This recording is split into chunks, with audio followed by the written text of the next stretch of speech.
રાજકોટ બસ અકસ્માત બાદ સુરત પોલીસની સઘન કાર્યવાહી વીઆર મોડ પાસે ટ્રાફિક પોલીસ દ્વારા બસ ડ્રાઈવરોનું ચેકિંગ હાથ ધરાયું. બ્રેથ એનાલાઇઝરથી ડ્રાઈવરોની તપાસ અને લાયસન્સની ચકાસણી કરવામાં આવી. શહેરના તમામ વિસ્તારોમાં પોલીસની કામગીરી ચાલુ.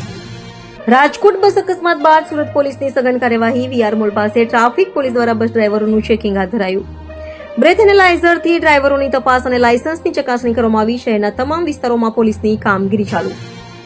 રાજકોટમાં થયેલા ગમખ્વાર બસ અકસ્માતની ઘટના બાદ સુરત પોલીસ તાત્કાલિક હરકતમાં આવી ગઈ છે. શહેરના નાગરિકોની સલામતીને ધ્યાનમાં રાખીને ટ્રાફિક પોલીસની ટીમો દ્વારા સઘન ચેકિંગ અભિયાન શરૂ કરવામાં આવ્યું છે. આ અભિયાનના ભાગરૂપે આજે વીઆર મોલ પાસે ટ્રાફિક પોલીસે અનેક બસોને અટકાવીને તેના ડ્રાઈવરોનું સઘન ચેકિંગ કર્યું હતું. પોલીસ કર્મીઓએ બ્રેથ એનાલાઇઝર મશીનનો ઉપયોગ કરીને ડ્રાઈવરોએ નશો કર્યો છે કે કેમ તેની તપાસ કરી હતી. આ ઉપરાંત તમામ બસ ડ્રાઈવરોના ડ્રાઇવિંગ લાયસન્સ પણ બારીકાઈથી ચકાસવામાં આવ્યા હતા. હું SF Goswami, police sub inspector, traffic શાખા, સુરત શહેર, રિજિયન 3. એ પ્રકારની કામગીરી આજે કરવામાં આવી.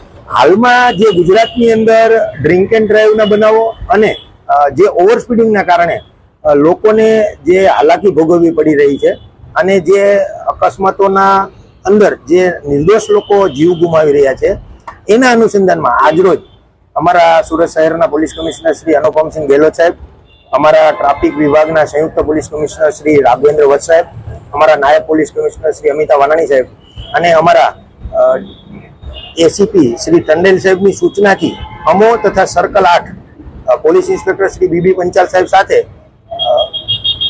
સુરત શહેરના વીઆર મોલ ખાતે જે બીઆરટીએસની બસો સામાન્ય ટ્રાફિકમાંથી જે અંદર એન્ટ્રી લે છે બીઆરટીએસમાં અને બીઆરટીએસના રૂટો જ્યાં પૂરા થતા હોય ત્યાંથી એક્ઝિટ થતી હોય છે, એના ડ્રાઈવરોને સૂચના આપવામાં આવેલ કે શહેરનો જે રૂટીન ટ્રાફિક જઈ રહ્યો છે એ રૂટીન ટ્રાફિકની અંદર તમે કઈ રીતે એન્ટ્રી એક્ઝિટ થશો, સાવધાનીપૂર્વક વાહન ચલાવવા માટે સૂચનાઓ આપેલ છે. એમના ડ્રાઇવિંગ લાયસન્સ ચેક કરવામાં આવેલ છે અને આજે બ્રેથ એનાલાઇઝર વડે એમને કોઈ ડ્રિંક કરેલ છે કે કેમ તે અંગેની ખરાઈ કરવાનું અભિયાન ની સૂચનાઓ પ્રમાણે કામગીરી કરવામાં આવી. જો કોઈ પકડાશે ડ્રિંક એન્ડ ડ્રાઈવમાં તો કઈ પ્રકારની કાર્યવાહી?